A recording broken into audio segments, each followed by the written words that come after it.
Welcome back to another episode of 8158 Stories of Sacrifice. Today we're sitting down with Kent Shelley, a filmmaker, Army veteran, and founder of Alpha Response Network. From growing up in England and serving as a military police officer to building a career behind the camera with Cine 48 and documenting real life stories on the border, Kent has lived a life where service and storytelling collide. We'll dive into his journey, what it's like filming alongside law enforcement, and the vision he has for the future of raw, unfiltered storytelling through ARN. Welcome, Kent.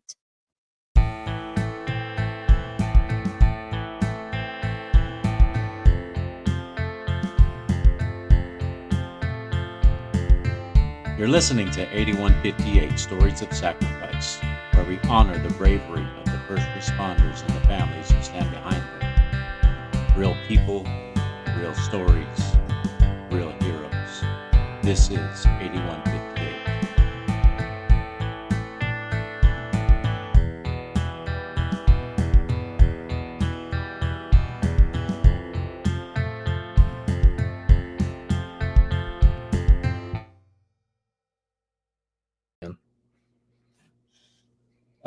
So let's go on to your film production and Cine 48. So tell us the founding of Cine 48. What was your vision when you started it? So Cine 48 was born. So let me go back. Before Cine 48, I created another film production business. It was combined with film production and digital marketing. We offered services that, we do social media marketing, which included video marketing and things like that.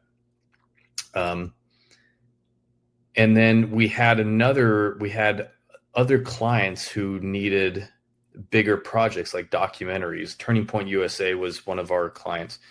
So when I say digital marketing is sometimes kind of considered, how do I word this? So if you see a TV commercial about a dealership, right?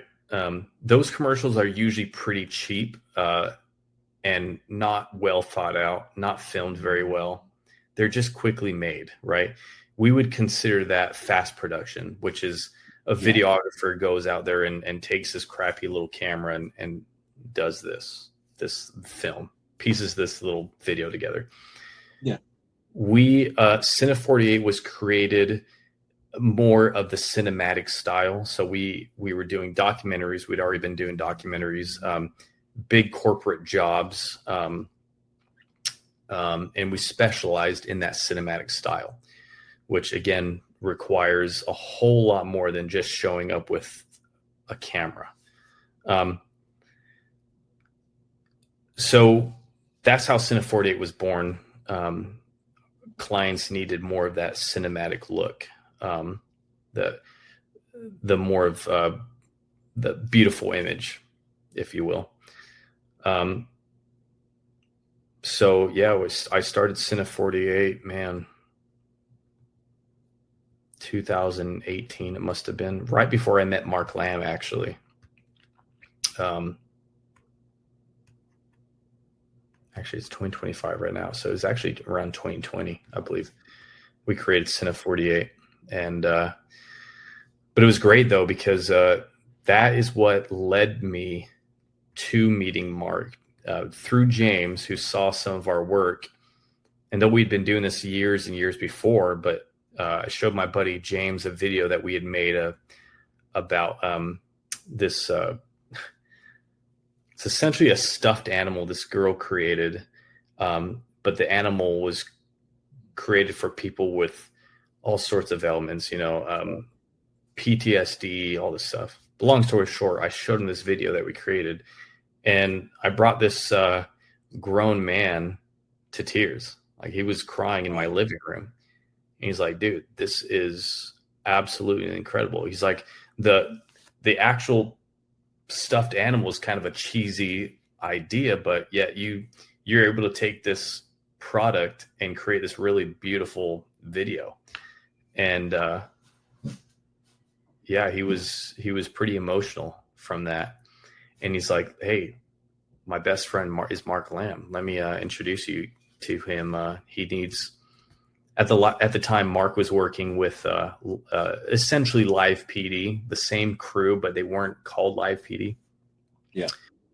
So he introduced us to them and to Mark, because Mark at the time was paying, I can't remember the number off the top of my head, but it was a lot of money to create his show at the time, which was American Sheriff Network.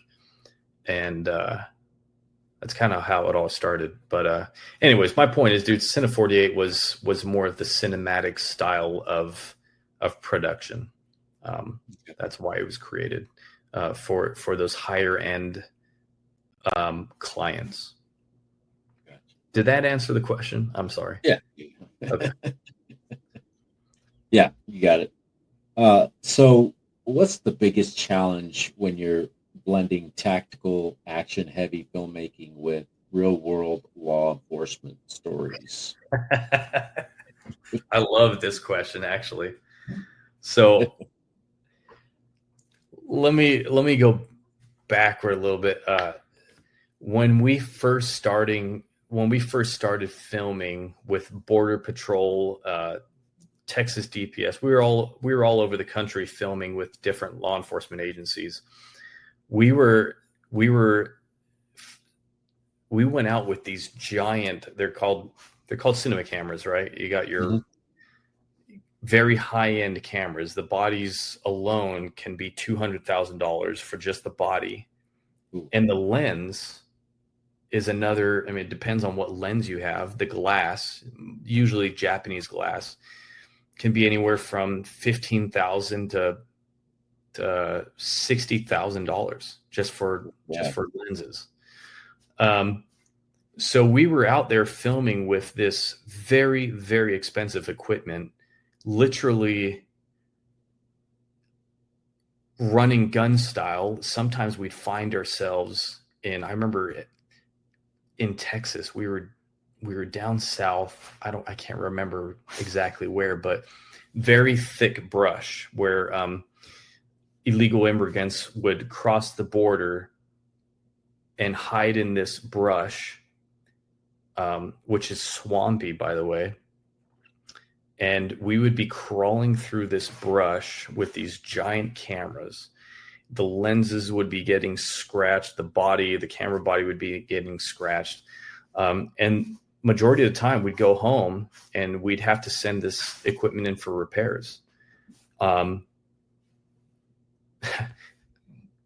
Working with DPS, Texas DPS, we worked a lot with their aviation unit. So the helicopter guys, anytime we'd be flying in the helicopters and we'd land, we'd jump out of the camera. We'd jump out. Sorry, that's my dog making noises. Jump out of the helicopters and there'd be dust, they call them brownouts. And this thick layer of dust would just get into our cameras. And sometimes you turn on your camera, it's not working. So we'd have to send that in. It cost thousands of dollars to get this equipment repaired on our dime. Because we didn't have a contract. We didn't have it in the contract that this stuff needs to be repaired by you, the client. So we found out very quickly that using these cinema cameras was not the way to go. So we had to shift our mindset and go out in the field and use these cheaper, still professional camcorders, but things that you can beat up a lot more without worrying about, having to send in repairs and spend. I remember one of our bills for one of our cameras was like $20,000 to get cleaned. It just got stupid. So, we had to rethink our strategy. And now when we're out in the field filming for this particular content, the more the run and gun stuff, we're using professional camcorders, which have fixed lenses, variable zoom lenses, versus the cinematic lenses where you actually have to manually focus and stuff like that. Gotcha. Definitely a lot cheaper. Oh yeah. Oh yeah. If one of these cameras breaks, I'm not worried about it at all. These cameras, we have Sonys and Canons.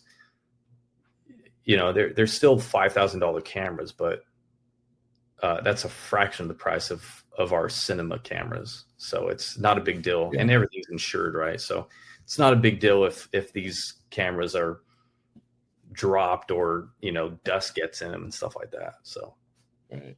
or rain. I always wondered what that was like. I mean, I'm like in the audio end of it, audio productions, because I do a lot of the music for the ads that we run. Sure. For people. So, I mean, I imagine it's quite different doing the filming aspect of it versus the audio. Yeah, well, I mean, in a way, yes and no, dude. Sometimes we'd have a boom operator out there with us, and his entire belt. He's got very expensive equipment on him as well, right? So he would be in the thick of it with us as well, and he would have to get creative on how to, if it was raining outside, he'd have to be wearing a big poncho to protect all of his gear. So yeah, we had to get real creative in how we pulled this stuff off. It's crazy. Yeah. Yeah. Sounds fun. Crazy. A lot of the stuff that people don't think about, the film crew out there with all of their gear, like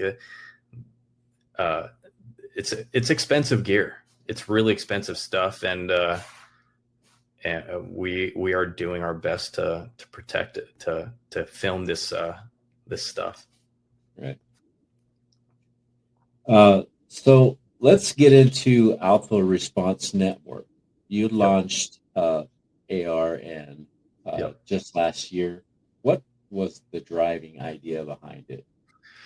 All right. So I had just finished a big project with Mark Lamb, actually. We spent 8 months out in the field, all around the country, filming this documentary about the border.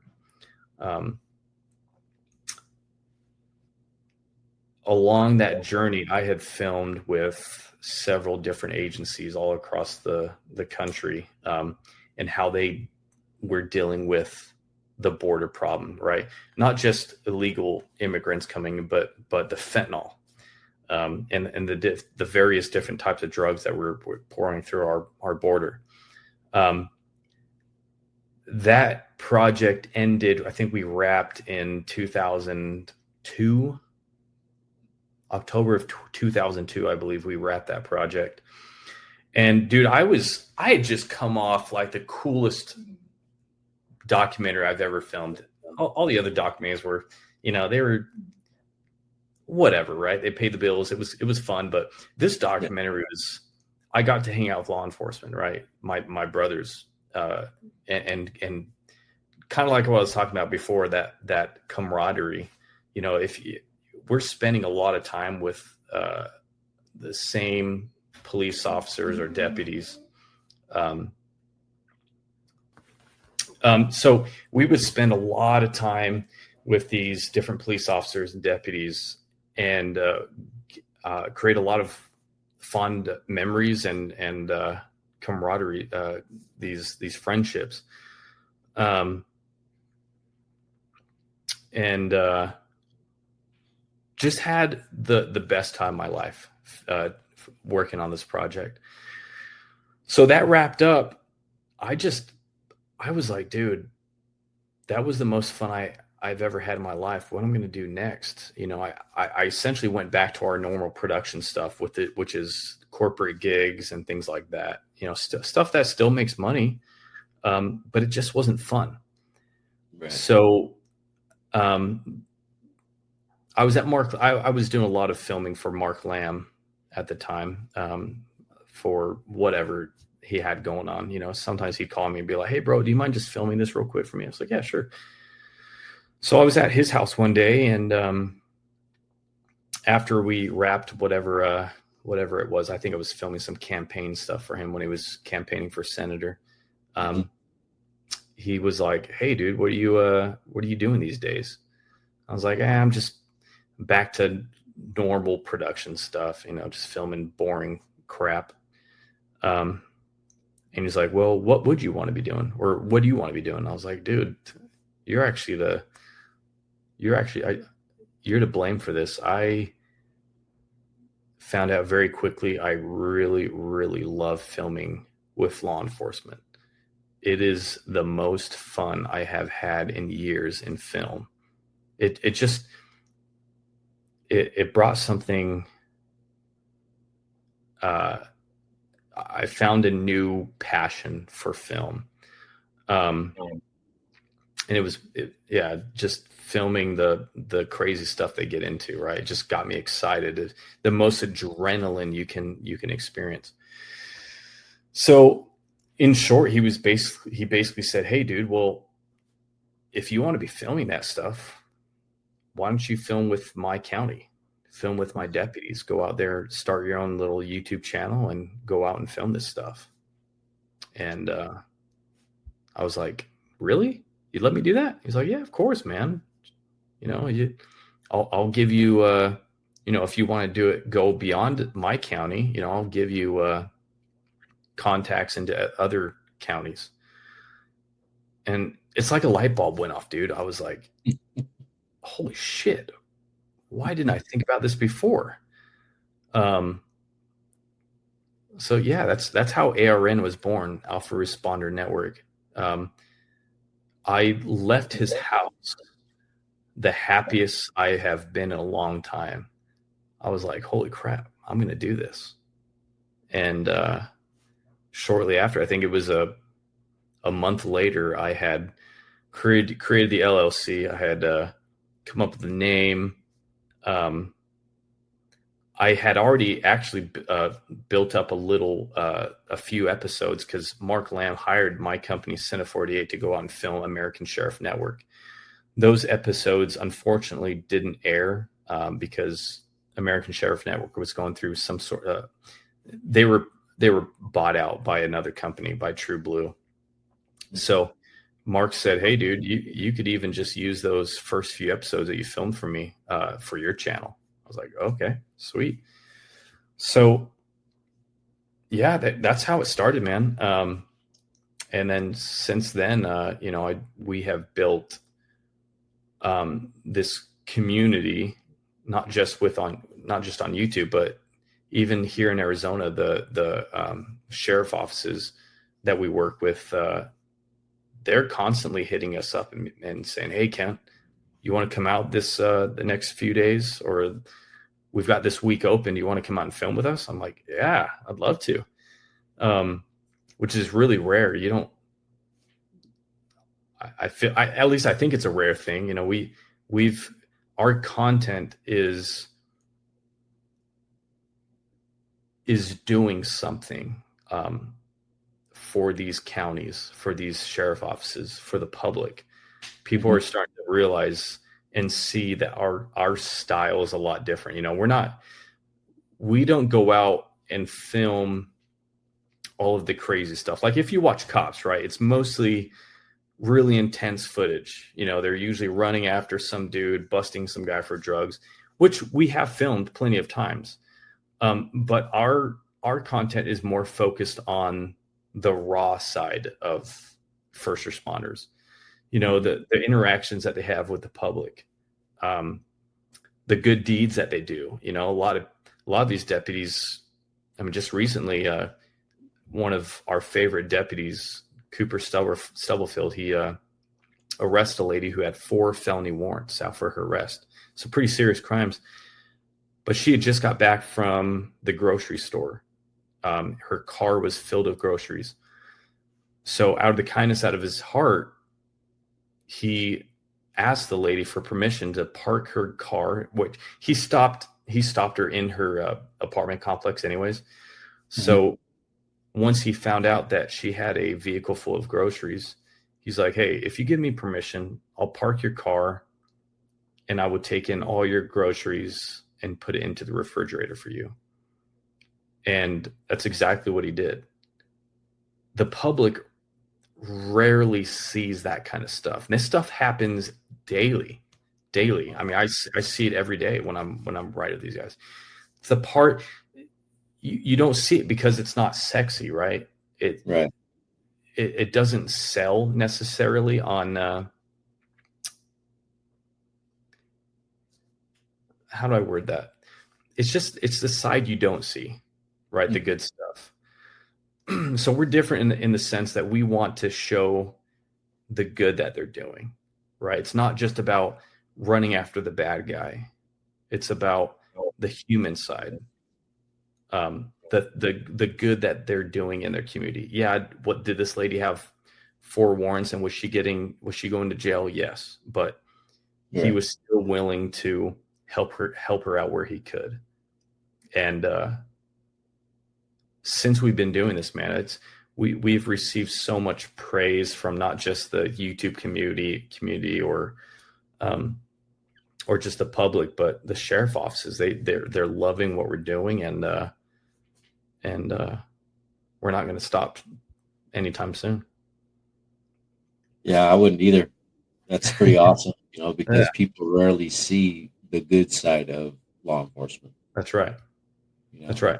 Especially these days, man. It's very important because, like I said, 2021, whenever that George Floyd stuff went down, it's like when that happened, the first responder community, specifically law enforcement, it just went down the shitter. Yeah. People distrust law enforcement now. And I felt it my mission to change that,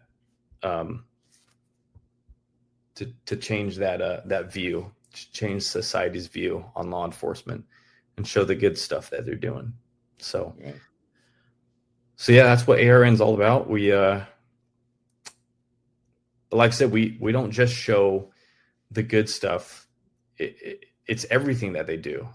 Sometimes we are getting in foot pursuits or car pursuits. We still show the crazy stuff. People love that stuff still. Obviously, I love that stuff, but it's important to show everything that they, everything. Yeah.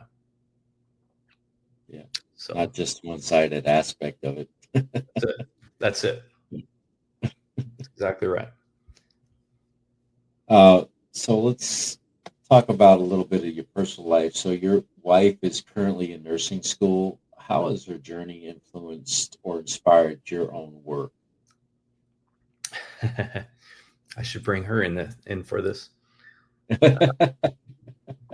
Dude, I'll try to do this without getting emotional, but that my wife amazes me. She is the epitome of a hard worker. She works a full-time job. She's in dental. She's oral surgeon assistant. So she's putting in anywhere from 12 to 15 hours a day. She's at work at 4:30 every morning, which is crazy just to think about. I could never do that. And then she comes home, and the moment she comes home, give her a kiss, and then she's right to schoolwork, which is from about 5 p.m. till about 11, sometimes midnight.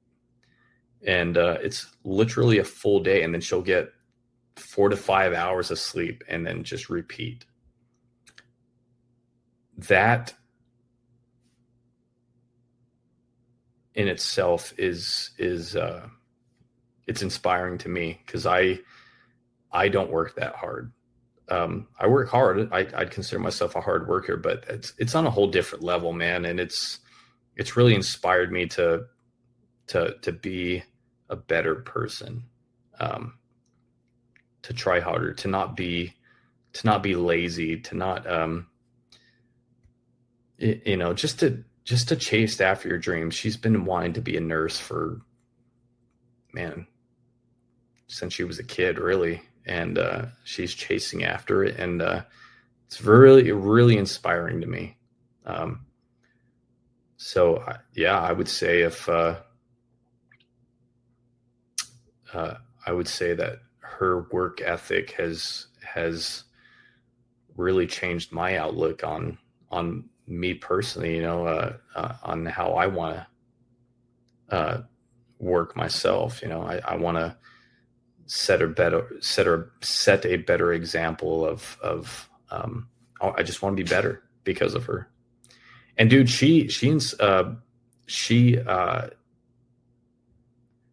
I'll be in Navajo County here in a week. I'll be riding with Cooper again, one of our favorite deputies, and I'll be gone for 8 days.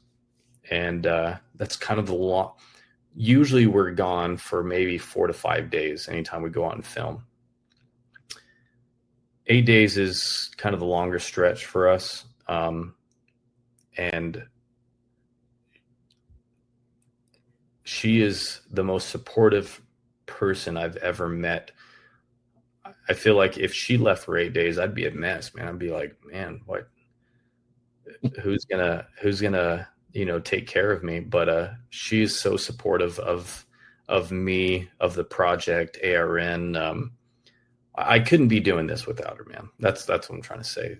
She's just been a huge support, huge fan of mine. She's always pushing me to be better and to think outside the box. And I couldn't be more thankful of her.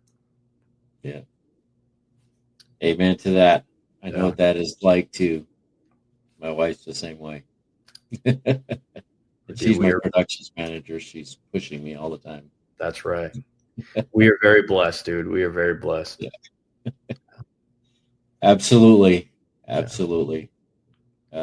Very blessed and fortunate. Yeah. Yeah, you've probably felt this before.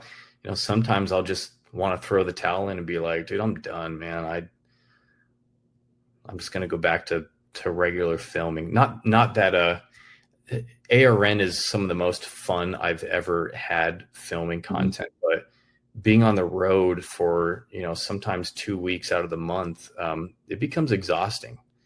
And, cause I'm essentially working the entire shift with them.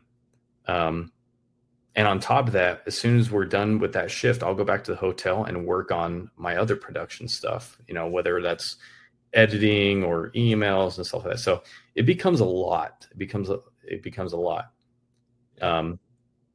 But still though, it's not anywhere in comparison of what she's dealing with, her full-time schedule, and then coming home and then another 8 hours of schoolwork. So I can't be more thankful to have a spouse who's 100% committed and supportive. That's pretty awesome. Yeah. That is pretty awesome. Yeah. So in looking ahead, Alpha Response Network going in the next few years? Well, actually, I could show you right now on my whiteboard here. I got some plans for Alpha Responder. I'd like us to, of course, everyone wants to be as big as Cops, right? Mm-hmm. Cops is kind of the founder of all of this. This is where we all got our inspiration from. That voyeuristic style. Dude, it would be a passion of mine. It would be a dream of mine to be as big as Cops one day, be on a network. In fact, dude, 3 times so far we've been reached out by different networks, and they're not big networks. The biggest one we've been contacted by is True Blue, who owns How to Catch a Predator by Chris Hansen and stuff like that. But anyways, my dream is that one day we'll be picked up by a major network, and we can get off YouTube, because YouTube has its own quirks. It's really difficult to stay in the algorithm and get monetized. We're already monetized, but it's difficult to have to stay on this, essentially this schedule, and every video has to perform in a certain way. There's a lot of pressure when it comes to YouTube. So I'd love to be off YouTube and on a major network and doing this full time. Though I don't know if I'll ever leave the cinema side of production, but I'd certainly love to be doing this full time and making it a big production. Have multiple crews out in the field. We're talking with Brevard County out in Florida right now. Just talked to Sheriff Wayne Ivey. He wants us out there. There's a sheriff in Ohio who's been asking for us to come out. So one day it'd be great to send multiple crews all around the country to film stuff. We're still a little ways from that. Yeah. But and also, dude, if I'm being honest, we're just having fun. This is just a project for us. We're not making a whole lot of money doing this, but and that's okay, because this isn't my full-time thing yet. It's just a project, a side project, and I think it's important to not take it, to not be so serious about it. Just enjoy it. Just enjoy the ride. Try not to get too ahead of yourself. That's kind of a problem of mine. Sometimes I come up with an idea and I'm 100% in and want to, build it into something real fast. Yeah. But my wife will ground me every week or so and be like, dude, this thing's only been around for a year. Like, give it time, man. So, yeah, we're just enjoying it right now. We're not ready to sell out to any network yet. We've any requests that we've received, we're like, yeah, no, we're not interested. So we just want to take it a day at a time and continue to grow organically, naturally, and see where it goes in a few years from now. Right. Now, do you have any plans for, other than, like sending multiple crews out? Do you have any other plans of expanding that arena, like going into fire or EMS or anything like that? And sorry, say that one more time. Going into like fire response or EMS? Yes, absolutely. In fact, we created our logo specifically. Well, it's called Alpha Responder Network. See that, yeah. But yeah, we have law enforcement,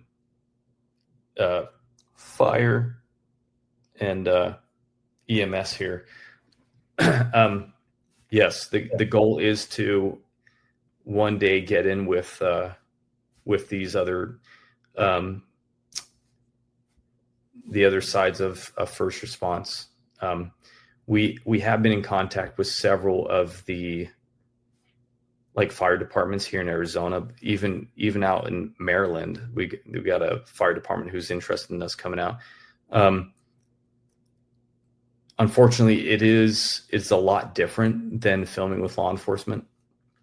We got to think about HIPAA and a lot of other rules that we have to consider. But it's not impossible. I mean, there have been plenty of film crews that have filmed with fire and EMS. So, yeah, it's definitely a goal of ours. We just haven't. We've been having so much fun with law enforcement that we haven't officially made the jump yet. Right. And that'll come when I can acquire multiple crews to go out and film this other stuff. We are growing. We did just hire a new editor. So we've got 2 editors. I've got 2 social media people, and then 1 other cameraman. So we are slowly growing, and can afford to grow. But it'll probably take another year or 2 until we can afford to film the other sides of first response. Right. Yeah, it takes time to grow. It does. It really does. Although I want it now. Dang it.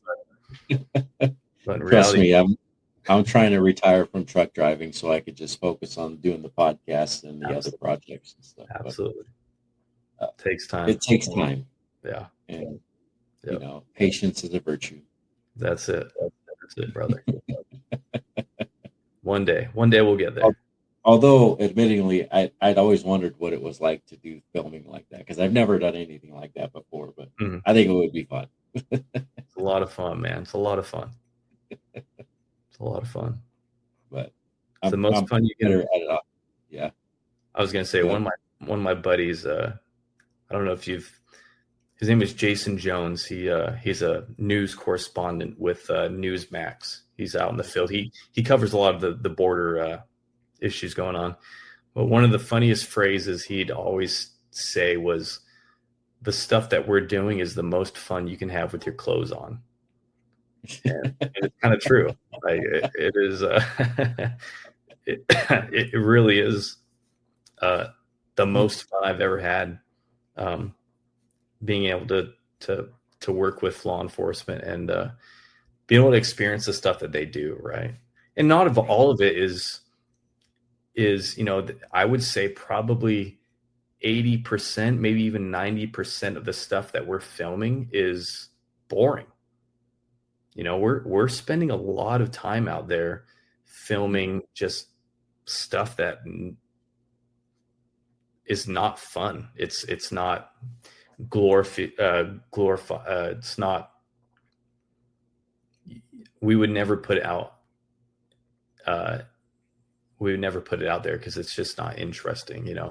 They write a lot of tickets, or a lot of it actually. It's a lot of warnings. I would say 90% of the stuff we film is kind of boring stuff. It's that 10% that actually makes the cut. Right. Definitely a lot of editing and a lot of time going over. And oh yeah. Yeah. And it all depends on who we ride with too. There's a local guy. I don't know if you've heard of Frank Slope, Deputy Frank Slope. I think so. He worked for Mark Lamb. Yep. He's a deputy with Pinal County. He is, when I say a celebrity, he is an actual celebrity. I mean, he can't go. He just got back from Michigan in a small town, and everyone knew who he was. He's an actual celebrity. But people, if we're out filming with Frank, it doesn't matter. There's no boring moments with him. It's because of the way he talks to people. People love that stuff. A lot of the people that we go out and film with, if it's not Frank, it's just deputies that haven't necessarily made a name for themselves. They're just regular people, right? Out there working this job. And though we're trying to build these characters, but they're just not on the Frank Slope level yet. Yeah. But yeah, dude, that most of the stuff that we film is just, it's boring. It's not usable. We're not trying to bore our audience, Right. But having said that, though, a lot of the good deeds that they do, if say we pull over a lady who has a flat tire, she's, and they're going out there to fix her tire, there's a good probability that will show that because, again, the public aren't seeing those type of interactions. Most people think, oh, cops are just out there to write tickets and create this revenue for the city. That's far from the truth. Right. A lot of these men and women are out there to actually what they raised their right hand to do is to serve the community. So that stuff, all the good deeds that they do will 90% of the time will be in the episode to show, the good stuff that they're doing. Right.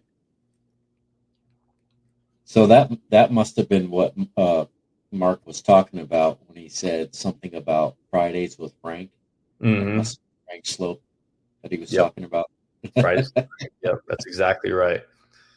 Yep, and that was all created by Mark, essentially. Mark and his PIO, Sam. They created Fridays with Frank. Frank was kind of voluntold. They came to him saying, "Hey, dude, we're gonna do this," and Frank was like, "You sure you want to do this?" But yeah, it blew up, man. Now County have the number one most subscribed. Am I saying that right? They have the most subscribers on YouTube as far as law enforcement. They have more than the FBI, than NYPD. They're killing it. Their YouTube channel is absolutely blowing up, and it's because of the Fridays of Frank that they created. We will return after this quick ad break.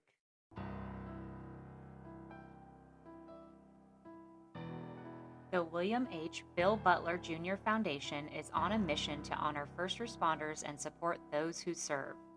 We provide scholarships for families who have lost a hero in the line of duty, offer second chances to juvenile offenders who are working to rebuild their future, and help new recruits pursuing careers as first responders.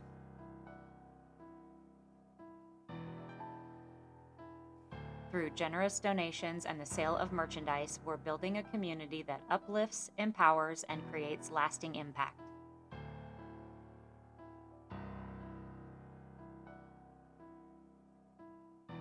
You can be a part of this mission as well.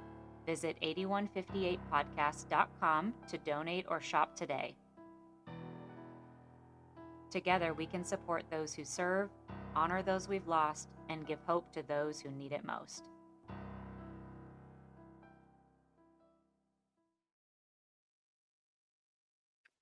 Behind every badge is a story, and behind every story is a sacrifice. This is the 8158 podcast, where we honor the lives and legacies of first responders and their families. If our mission speaks to your heart, if these stories move you like they move us, join us on Patreon. For just $5 a month, you'll get ad-free listening, exclusive merchandise, behind-the-scenes content, and video episodes only available to our patrons. This isn't just a podcast, it's a movement, and you can be a part of it. Support us at patreon.com/8158podcast. Let's continue to share the stories that deserve to be heard.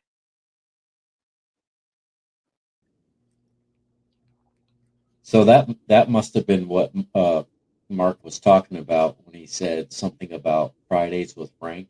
That must have been Frank Slope that he was talking about. Fridays. Yep, that's exactly right.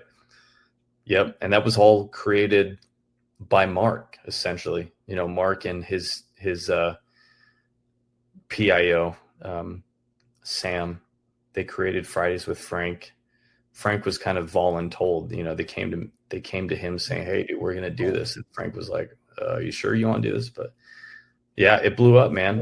Now County have the number one most subscribed.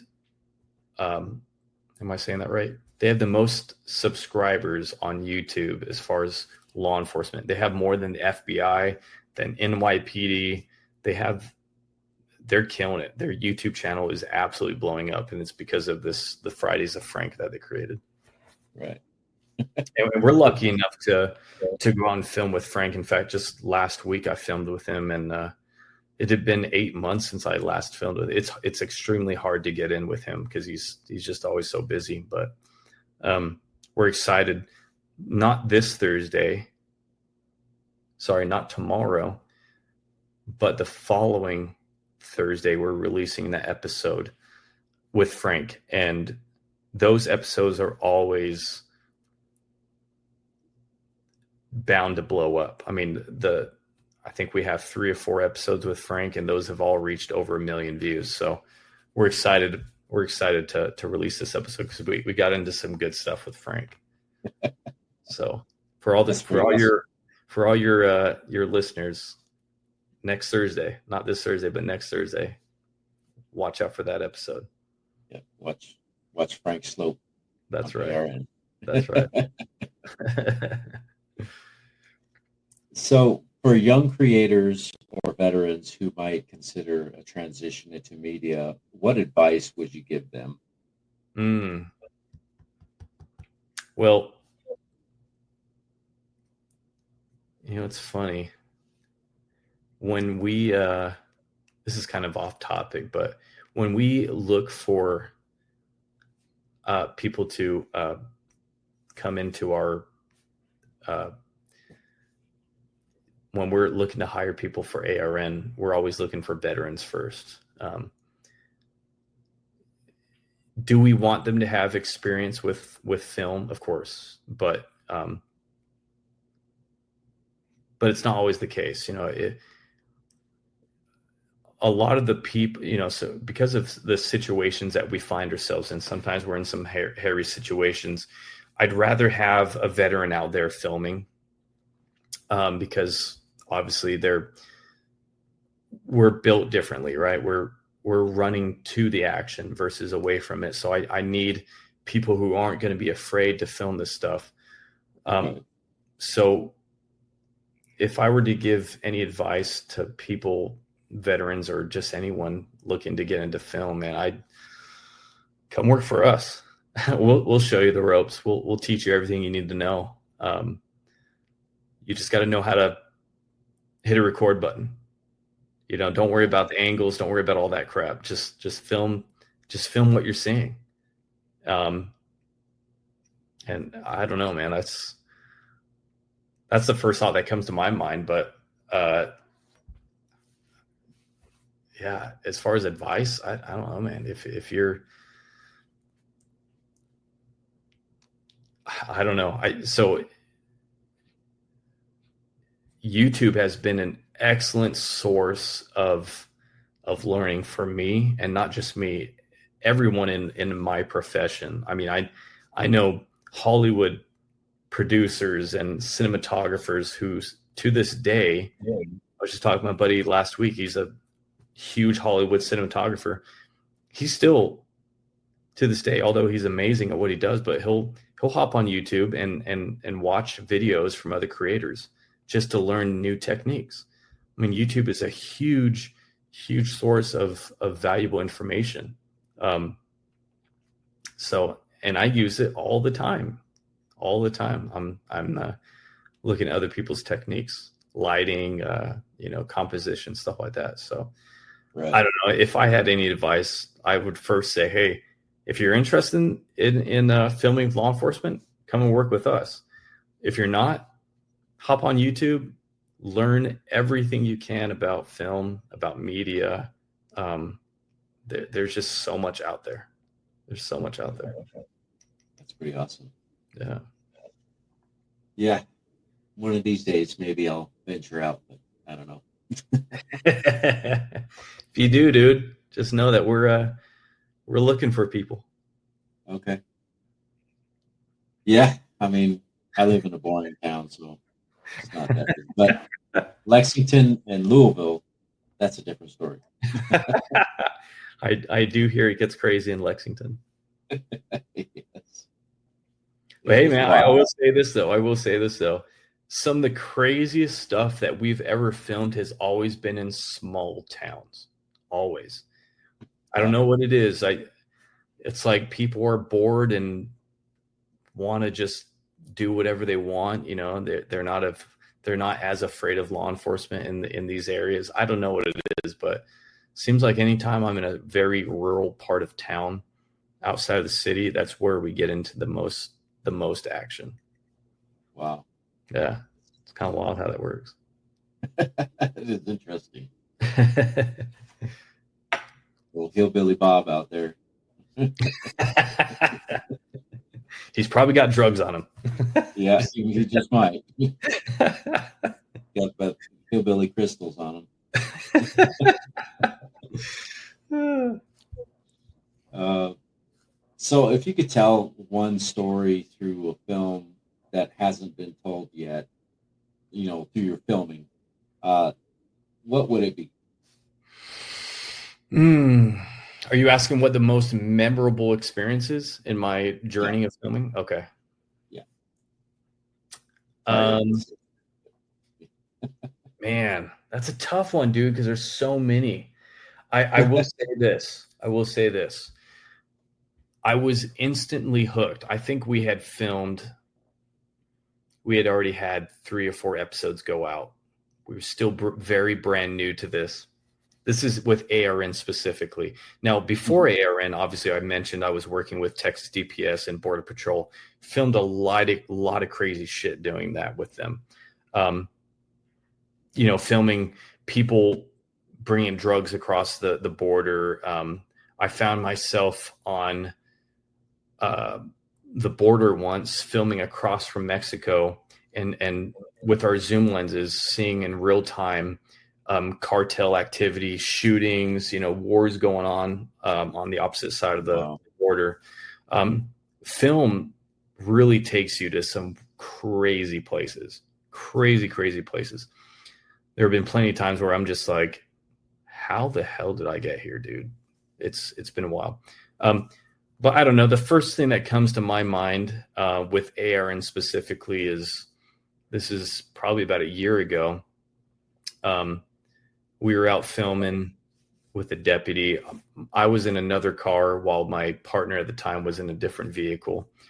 Call came out over the radio that a guy had stolen a vehicle out of a Walmart parking lot.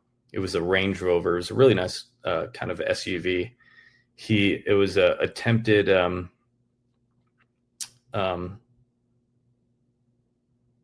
not homicide, but what's the word? What's the code? Anyways, he had attempted to run over a cop who was trying to pull him over. So instantly, as soon as that happens, anytime someone tries to hurt law enforcement, that's going up through every agency in that area, right? You're going to have so county responded, local PDs responded. They are all on the same chase. Well, we were lucky enough to intercept that. There was probably 50 police cars behind the main vehicle, the guy who stole the car, and we were coming from the opposite way. So we're like, oh man, we can catch up to this. So without me knowing, my business partner was actually in the vehicle who was right behind or just meeting up to this vehicle. They then flipped around and followed it. They were in the very front. So he's filming this pursuit in real time. I was just coming from the opposite way. Well, they spiked the vehicle, the spike strips, and then the vehicle flipped and then went into this canal. This guy survived, and they pulled him out of the car. I got there a minute after this happened, thinking, "Oh man, we weren't able to do this." But as soon as we rolled up on scene, my partner was there filming the whole time, and he looks at me and he's like, "Dude, I got it all." I was like, "Oh my God, thank you." So I don't know, man. Stuff like that. That's just the first thing that came to mind.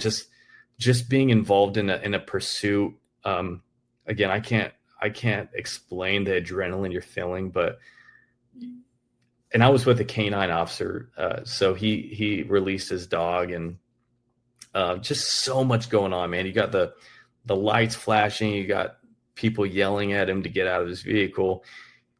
Like I said, he flipped over into a canal, and the water is just rushing down, and they had to grab a rope and throw it out and lasso him essentially and pull him out, and then they arrested him. And it was just such a fun experience. But what made it even more fun is that night was the first time my business partner had been out on the ride along with me to help me film. And I looked over at him at one point and he was crying. And I was like, "Dude, are you okay?" And he's like, "Dude, this is the coolest shit I've ever seen." I'll never forget that. But he was instantly hooked, right? Because of the adrenaline, just all the cool stuff that we witnessed. And it really is the most fun you can have, man. Like it's always, I think that's what draws people to law enforcement, right? It's never the same thing, right? A lot of people who have 9-to-5s are experiencing the same thing over and over and over every day. Law enforcement or first responders in general, it's always different. There's always new things that they're experiencing, and that's what's attractive, I think, to the industry, to the job. So, anyways, I'm blabbering on, but yeah, dude, that's the first thing that came to my mind. There have been plenty of other things though that just we actually just arrested this guy who was giving out a false name. Turns out he had several weapons on him. We apprehended him, arrested him, and took him to jail. He had like 3 different social security numbers on him, or cards, stolen debit cards. Turns out he had a long rap sheet of different multiple felonies, and just not a good human being, right? Well, because of the justice system, he was let out a week later, and I get a call from the deputy I was with at the time filming this stuff. He calls me a week later. He's like, dude, that guy that we arrested just shot a security guard at a casino down the road from where we arrested him. Oh my gosh. And then he escaped out of jail, shot this security guard, and stabbed another person. I think he killed the guy he stabbed. He didn't kill the security guard though, thank God. But yeah, anyways, my point is, this guy that we had apprehended, that we arrested, a week later, he commits these types of crimes. And that was a real eye-opening experience for me. I'm like, man, this is the people that we're arresting are these are some hard criminals. These are some very, very bad people who don't have any remorse for human life. You know, this guy that we arrested was able to break out of jail and commit these murder.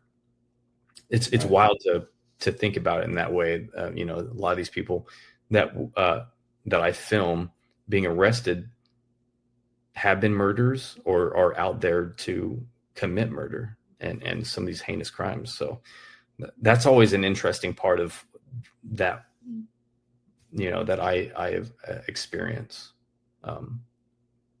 But yeah, man, I could go on with stories. I don't want to bore you, but those are just some of the couple things that I've experienced. Yeah.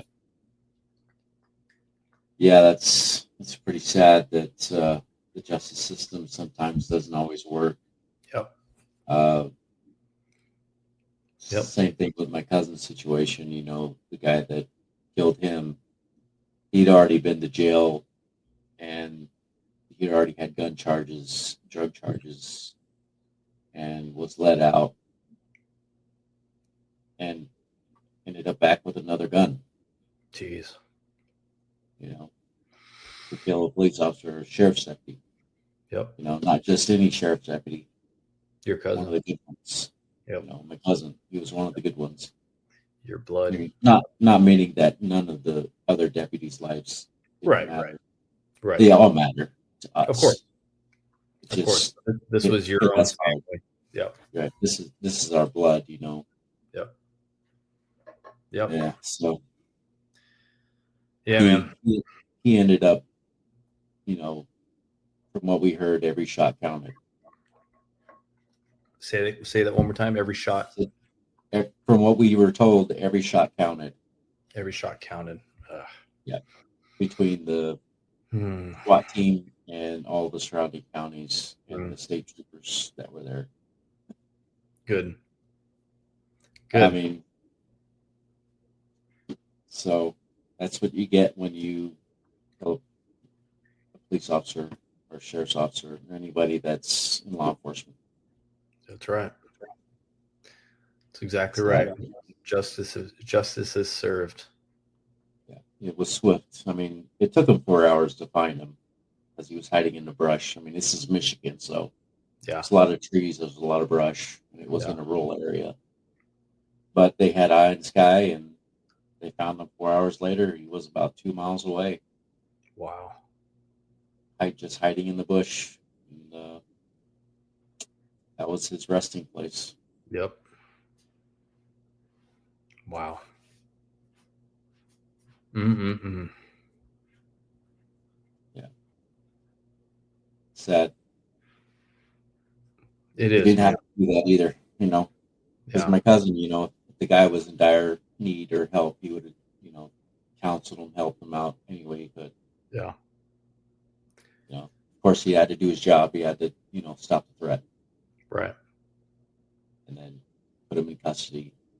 But he was just responding to a backup call. He wasn't the initiator of the stop. Okay. He heard it over the radio and came to assist.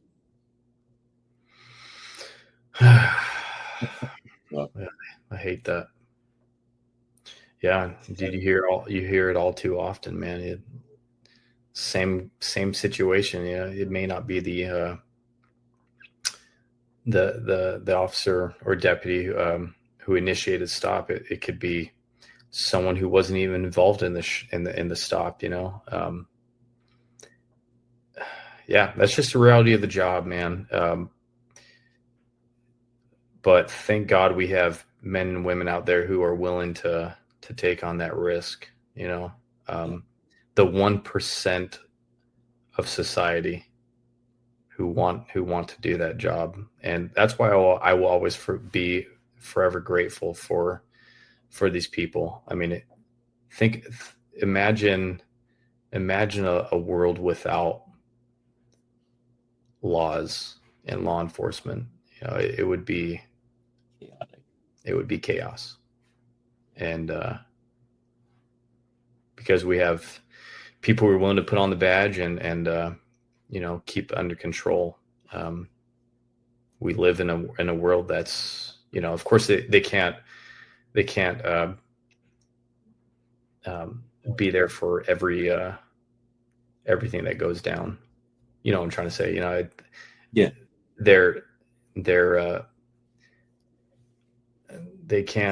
We can't get rid of crime, essentially, is what I'm trying to say. But never will. We never will, unfortunately. But we are blessed to have those people who are willing to help lower that crime a little more. So, I mean, we're safer knowing that we do have officers out there that can keep it at bay. That's right.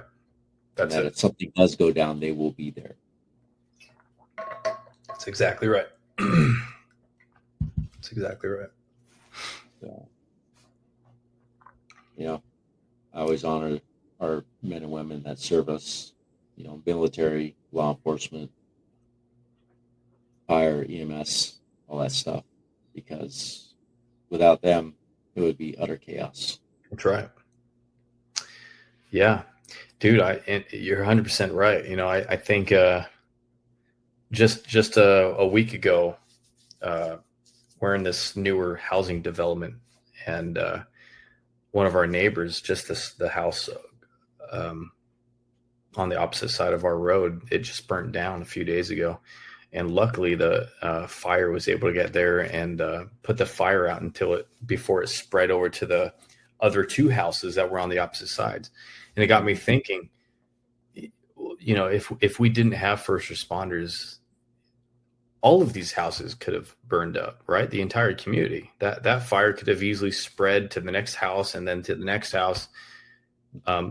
We have to have first responders. You just have to. This world would be it would be completely different if we didn't have these people who had our backs, who didn't, and not just firefighters. I mean, people who, I think about this all the time, people who've been murdered. There are people out there whose their job is to bring others to justice, Right. It's quite fascinating if you think about it. We have people who truly have our backs, and want to to be there to help and serve and do the right thing. Exactly. So, yeah, dude, very pro law enforcement. Also, obviously, first responders. They just aren't given enough credit, and we're going to change that. You and I are going to change that. Exactly. We're going to keep working at it. We're going to keep pushing it out there, and we're going to hit it from every angle. I mean, that's what we got to do. That's it, man. I'm going to do my best. I know you're going to do your best and rock it. And we're going to have fun doing it too. Yeah. Definitely. Yeah. Got to have fun doing it too. Yeah. It can't seem like work. It's got to be fun. Right. It has to be fun. That's why you see me laughing and kind of carry it on a little bit, Yeah. I have to enjoy myself. I mean, we deal with very emotional, raw stories, and there's a lot of compassion involved in that. But we also have to have fun too. We have to bring light to it, because it can't always be doom and gloom all the time. That's right. That's right.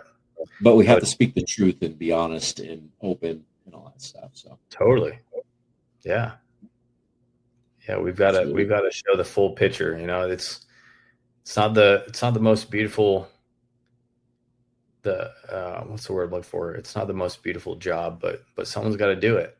And if we can help bring awareness, I think we're doing our job. We're standing up for those who don't have that voice all the time, right? Exactly. It's not everyone. Sometimes you'll hear chief of police, or maybe it's the sheriff who comes out and is talking about the job. But I think everyday citizens, we need more people like you who are bringing the stuff that they face to light, because that's only going to help. It's only going to help. It's what they need. They need more people like you to be in their corner and to help. Right. Offer support and help wherever they need it. Yeah. That's right. That's right. Give them the voice. Every voice counts, especially their voice. That's 100% it, dude. So true. Your voice matters too. Well, I don't know about mine, but no one wants to see this face on camera. Unfortunately, you're stuck because they're going to see it. I know. That's what my team tells me every day. Yeah. So that's pretty much all I have for today. I would like to hear more about ARN in the future and see where you guys are at sometime. I know you're super busy, so I don't want to bug you too much. Oh, you're good, brother. You reach out anytime you want. Yeah. You never know. I might hit you up. Yeah. Come out and film with us, dude. I'll throw a camera in your hand. Yeah. Just got to know where that record button. It's the big red one. Can't miss it. Big red button. Just. Yeah, that would be awesome. You never know. I might try that. I mean, yeah, dude. Like I said, I'm trying to get out of driving truck and trying to find other avenues of working. I know we got other projects going on that we're going to be working on and get those done. I know we're working on some other projects, hopefully within the year, that we're going to do some partnerships with some other things. But hopefully it works out. I know it's going to work out. It's going to work out. Got to stay positive. Got to put it out there in the universe that everything's going to work out. That's it, dude. That's it. Put it out there in the universe and remember that it takes time. Yeah. Time and patience. And surprisingly, things come your way for some reason. It's just happened that way. It just happens, dude. It just happens. Don't know how, but it just happens.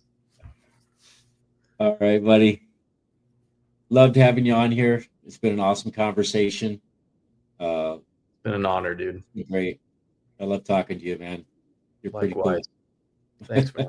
Appreciate that. And dude, thank you for all you're doing, man. I think what you're doing is so valuable. Don't ever stop, man, because it really is. Like we've talked about it before, you're creating a voice for those who don't always have an opportunity to talk, and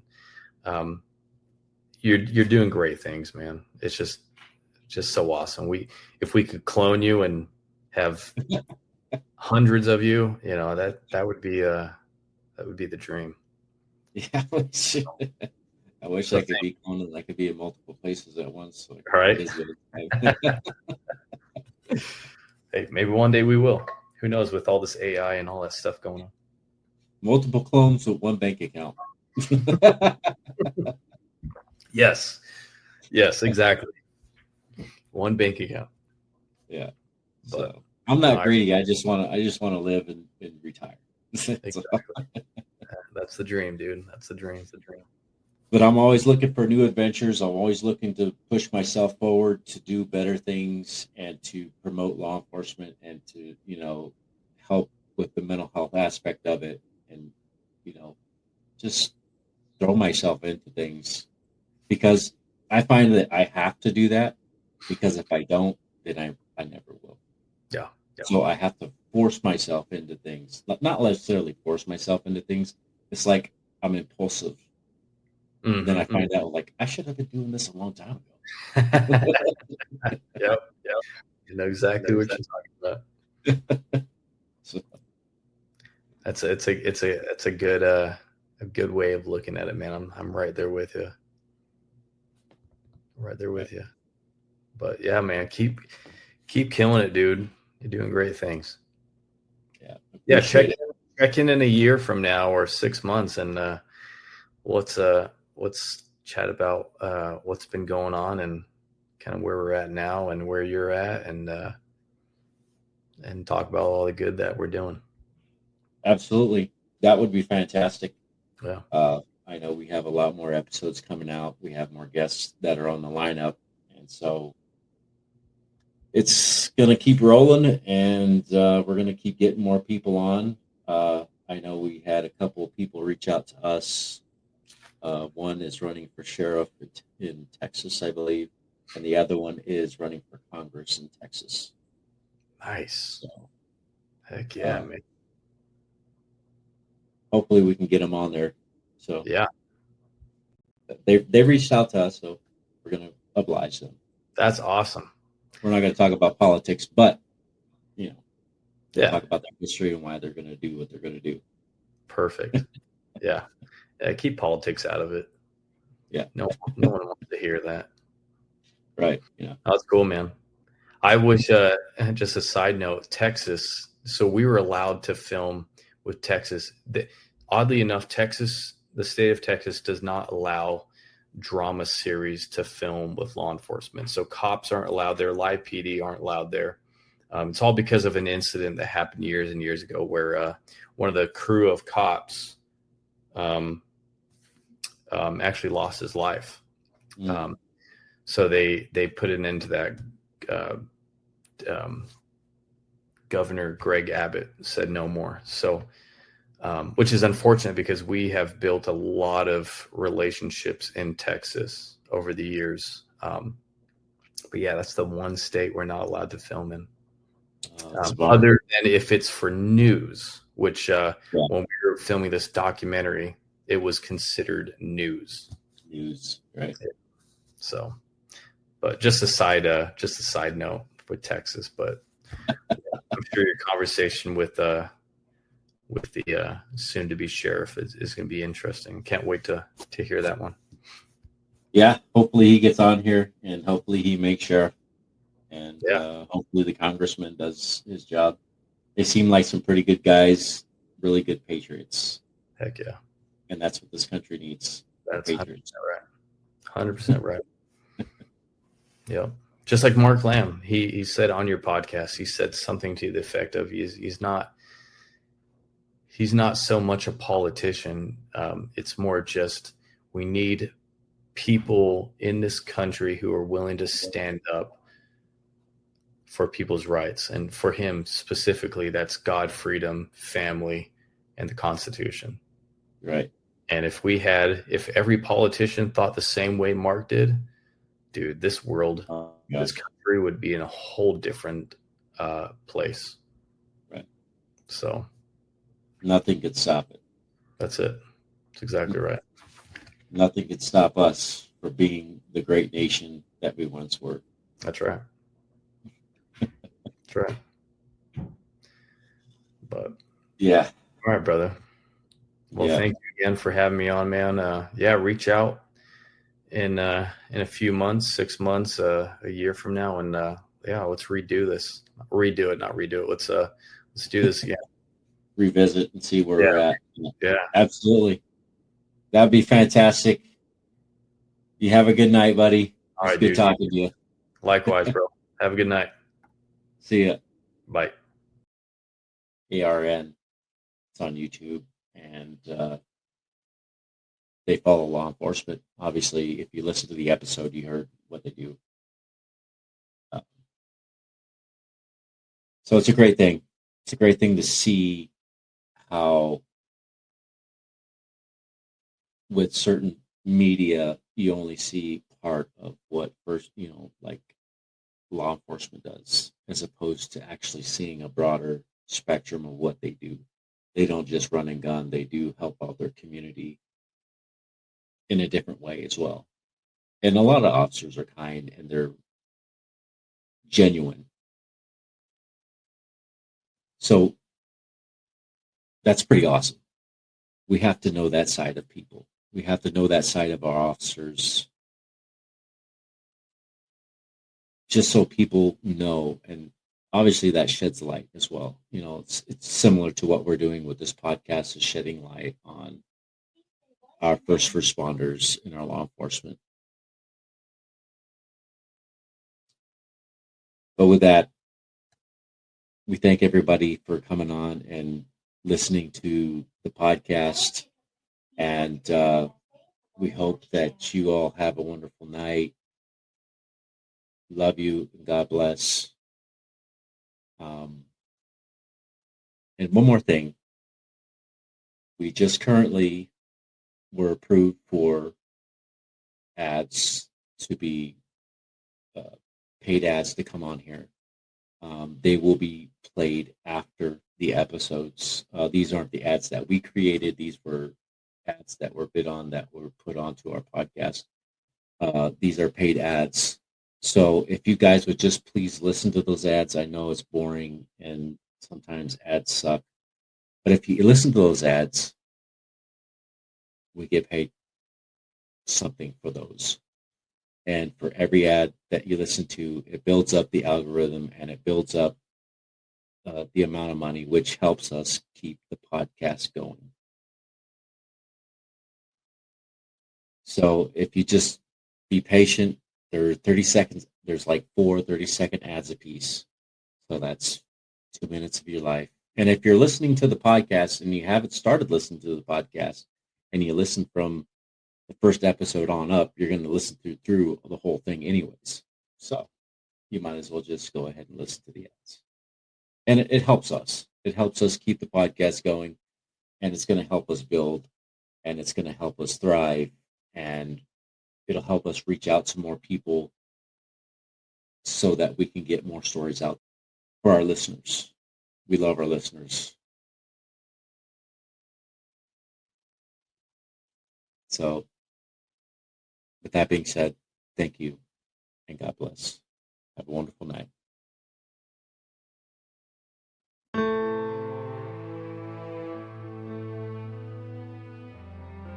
Thank you for joining us on 8158 Stories of Sacrifice. Every story we share is a tribute to the courage and resilience of first responders and their families. If this episode impacted, encouraged, or inspired you, please subscribe, leave a review, and share with someone who supports first responders. Follow us on all social media platforms at 8158 Podcast for updates. 8158 Stories of Sacrifice is a team effort. Rico brings the stories to life through casting, writing, original music, and editing. Brianne Shipley as production manager, handling booking, social media, graphics, promotion, marketing, website management, and logo design. Please visit our website at 8158podcast.com. For questions, collaborations, or to share your story, our email address is contactus@8158podcast.com. Until next time, let's continue to honor the legacies and remember the sacrifices of those who serve, every brave man and woman on the front lines, protecting and defending us all. This is Rico signing off and honoring 8158.